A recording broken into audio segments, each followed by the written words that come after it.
State of the Nation.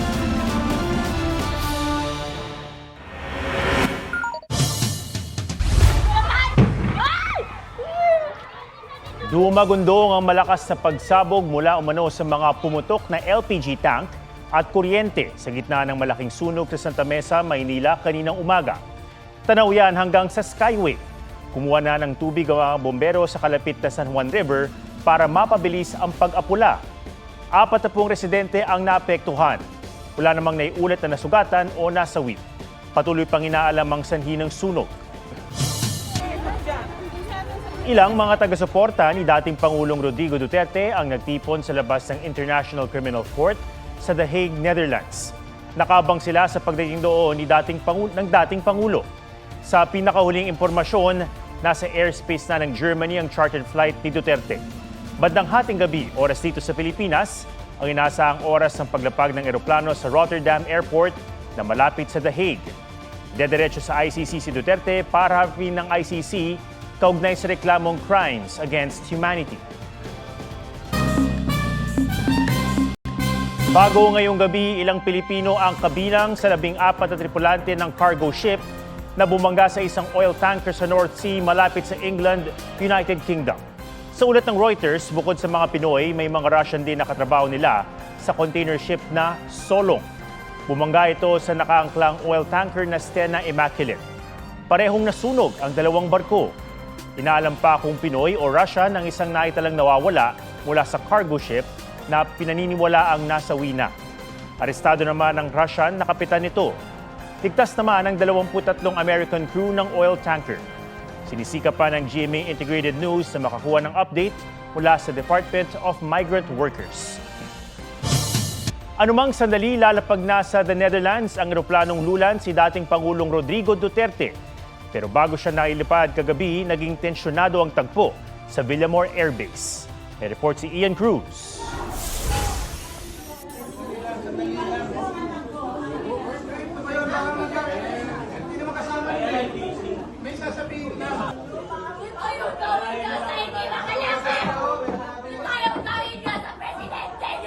Dama ang tensyon kagabi sa Villamor Air Base ilang oras bago ilipad pa Netherlands si dating Pangulong Rodrigo Duterte. Pinasasakay na ang dating Pangulo sa eroplano pero pumalag ang kanyang kampo.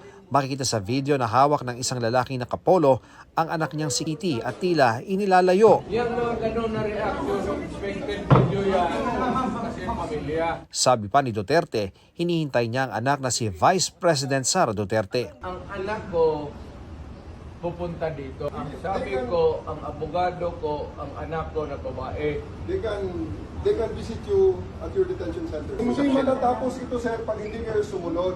And Napakasimple lang din. allow me to consult my lawyer who is my daughter. Sa isang punto, inaresto ni CIDG Chief Major General Nicolas Torre III si dati Executive Secretary Salvador Mejaldea dahil pinipigilan umano nito ang pagkuha kay Duterte. Pasok namin ang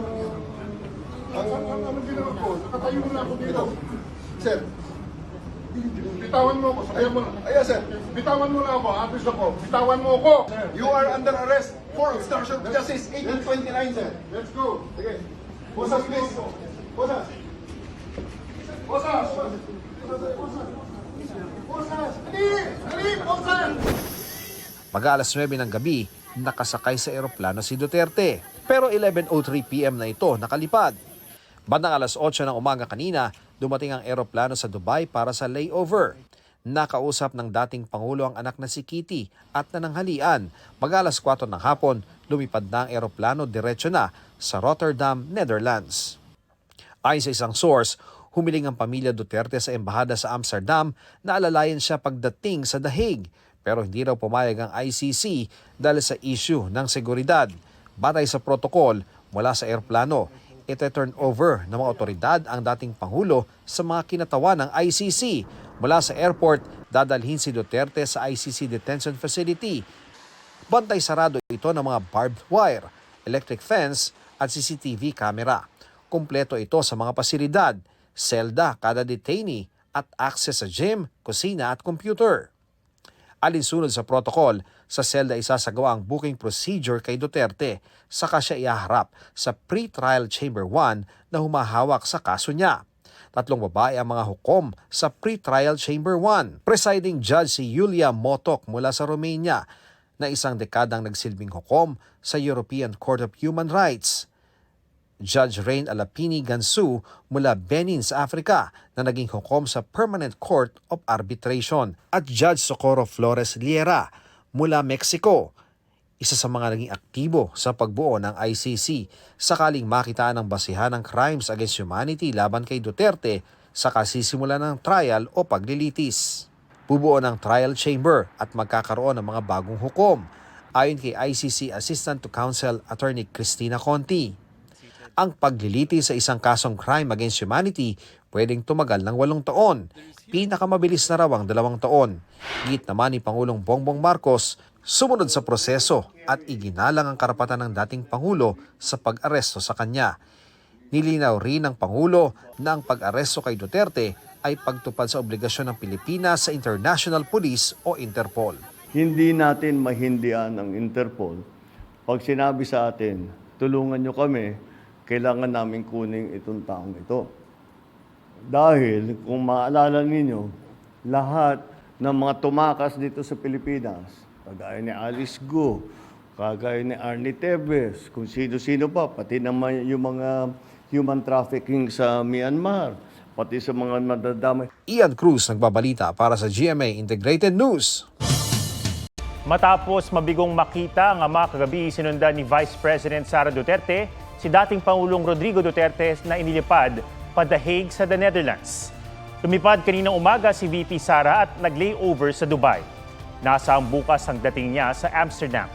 Ang kapatid niyang si Congressman Paulo Duterte, sinasabing sinundan din ng ama matapos mabigyan ng flight clearance ng kamera papuntang Netherlands at Japan.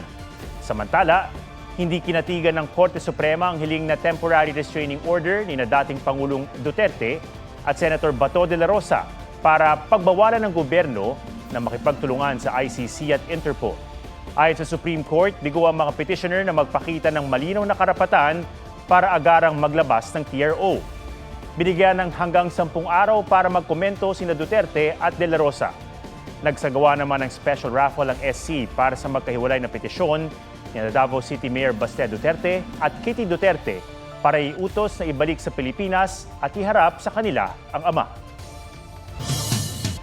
Hindi raw matanggap ng mga naulila ng extrajudicial killings ng Duterte administration na pinagmumukha ng biktima ngayon si dating Pangulong Rodrigo Duterte.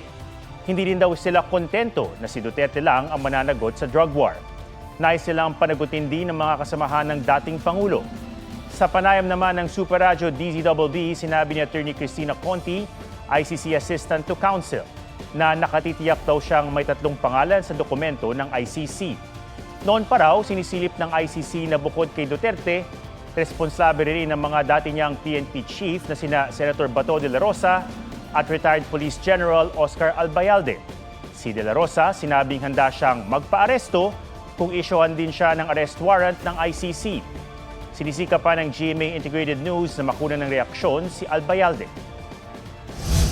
Pagpaparesto ako pag may arrest warrant na, paano ko entertainin nila doon kung wala ko sarado pa rin, hindi ko papasukin doon. Di ba? Hindi ko papasukin. So, kung meron, then ready ako. 60 pamilya sa Parañaque ang nasunugan. Ang mitya ng apoy, ayon sa isang residente, ay naiwang sinaing. May report si Nico Wahe. Pasado alas 4 ng hapon, nakunan ng residenteng ito mula sa rooftop ang nasusunog na bahay sa Barangay BF Homes, Parañaque. Ilang saglit pa, lumaki at kumalat ang apoy. Ayon sa isang residente, katabi nila ang bahay na pinagmulan ng apoy. Nagsimula po yung sunog dahil po sa sinaing po, naiwan po yung sinaing hanggang sa hindi po napansin. Kumalat po kasi mabilis na yung pangyayari dahil po puro kahoy po yung mga nasunog po hanggang sa umabot na po sa bahay namin. Agad daw silang nakatakbo palabas. Lahat naman po ng parents ko, naligtas naman po at may naisalba naman po kami kahit papaano. Nakapwesto kami ngayon sa isang rooftop dito sa Masville, Barangay BF Homes, kung saan sa likuran ko makikita nyo yung bahay na yon na pinagmulan daw nitong malaking sunog na ito na nasa ika-4 na alarma na masisikip yung kalsada rito sa Masville at maging yung eskinita papasok rito sa mga kabahayan rito. Malakas din ang hangin na siyang talagang nagpapahirap sa BFP at sa mga fire volunteer. Ito pong area na ito sa Masville, talaga pong wala po talagang access dito. One way in, one way out. Ang residente namang nagvideo mula sa rooftop, unang naisalba ang mga alagang pusa, aso at ilang manok. Nasawi raw ang iba pang manok niya. Bumilis agad ang apoy. Lumakas ang apoy eh. Tapos? Ayun, nagpanik ang mga tao. Ayon sa BFP, nasa 60 pamilya ang naapektuhan sa mahigit 30 bahay na natupok. May minor injury naman ang ilang residenteng tumulong sa pag-apula. Nasa 375,000 pesos ang halaga ng pinsala sa sunog na iniimbestigahan pa ang sanhi. Nico Wahe, nagbabalita para sa GMA Integrated News.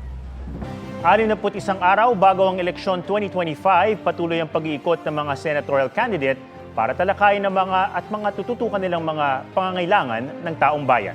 May report si Chino Gaston. Gustong repasuhin ni Congressman Erwin Tulfo ang Universal Healthcare Law. Mas malakas na proteksyon para sa kababaihan ang iginiit ni Congresswoman Arlene Brosas. Pinahalagahan ni Senator Pia Cayetano ang malusog at aktibong pamumuhay. Nakipagdialogo sa mga estudyante si Attorney Angelo de Alban. Hinimok ni Leody de Guzman ang mga kabataan na iwasan ang cancel culture. Maayos na supply sa tubig ang isinusulong ni Mimi Doringo.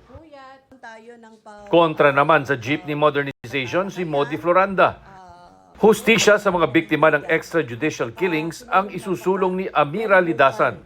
Si Senator Lito Lapid inikot ang ilang bahagi ng Leyte ngayong araw. Sa Antipolo City naman, nag-ikot si Manny Pacquiao kahapon. Development, Peace at Tourism ang isinulong ni Ariel Querubin sa Marawi.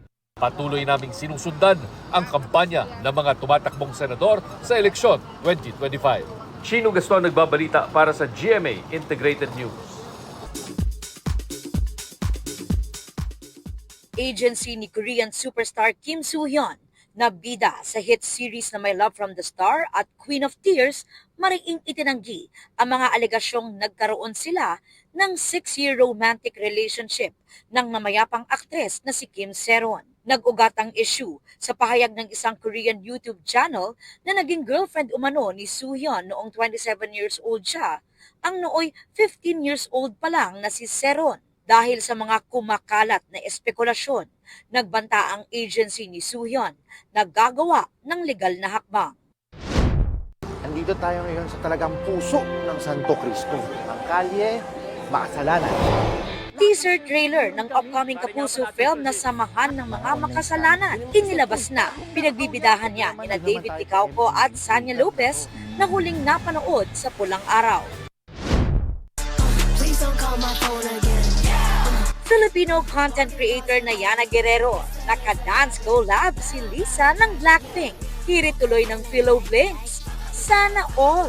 Aubrey Carampel nagbabalita para sa GMA Integrated News.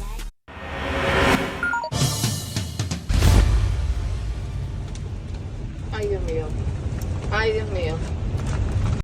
Napadasal na lang ang babaeng yan habang unti-unting dinadaanan ng malakas na hangin ang kanyang sasakyan. Naipit siya sa gitna ng buhawi sa Lake Mary sa Florida, USA. Nag-zero visibility habang nagliliparan ang mga debris. Paglipas ng buhawi, saka tumambad ang pinsalang iniwan nito.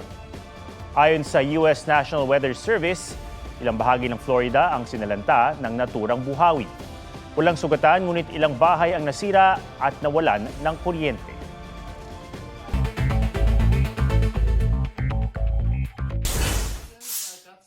Chinese national na dinukot ng mga kapwa Chino sa Cavite nasagip sa Pasay. Ayon sa pulisya, ang biktima ay inaya ng mga suspect sa inuman pero hindi na siya pinakawalan. Sa halip, tinawagan ang kaibigan ng biktima at humingi ng ₱250,000 ransom. Sa bayaran ng ransom, nakatunog daw ang mga suspect na may mga pulis kaya nanlaban sila. Na-rescue ang lalaking Chino pero tumakas ang dalawa sa mga suspect sakay ng kotse at nakabangga ng isang rider na dead on arrival sa ospital. Nahuli rin ang dalawa. Sa follow-up operation, 3 pang suspect ang nahuli sa condo unit kung saan dinala ang biktima. Kumpiskado sa mga suspect ang 2 baril at mahigit 700,000 pisong halaga ng umano'y shabu. Wala pang pahayag ang mga suspect. Nasa 600 million pesos na halaga ng expired imported meat products na bisto sa isang cold storage warehouse sa May Kawayan, Bulacan. Para maibenta ulit, pinoproseso raw ang mga ito para gawing siomai at hotdog. Itinanggi naman ng abogado ng kumpanya ang aligasyon. Ipinadidispose na ng NBI ang mga nasamsam na karne. John Consulta, nagbabalita para sa GMA Integrated News.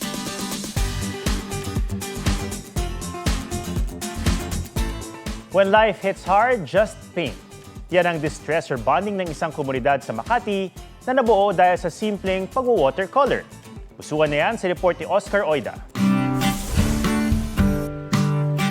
Mula sa flower art hanggang food art, pwede yan kulayan.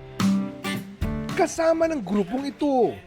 Paint your plants kasama ng weekend watercolor circle. Grab your paintbrush and be artsy tuwing weekend. Passion project ito ng architect at visual artist na si Berhel Gregorio.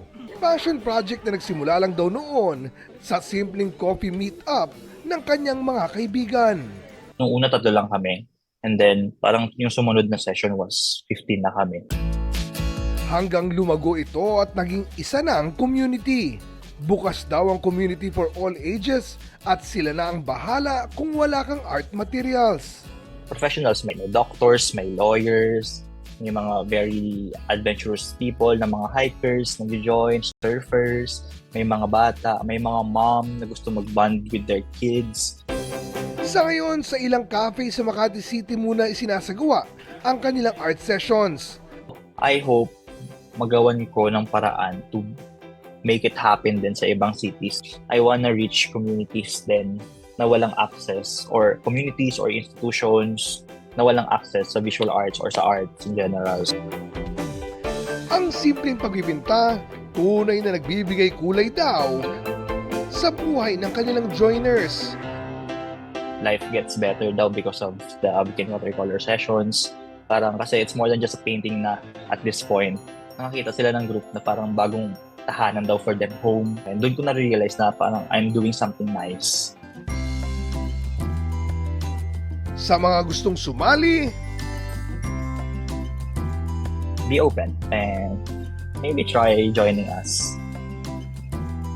Oscar Oida, nagbabalita para sa GMA Integrated News. Yan po ang State of the Nation para sa mas malaking misyon at para sa mas malawak na paglilingkod sa bayan. Ako si Ato Maraulio mula sa GMA Integrated News, ang News Authority ng Pilipino. Huwag magpahuli sa mga balitang dapat niyong malaman. Mag-subscribe na sa GMA Integrated News sa YouTube.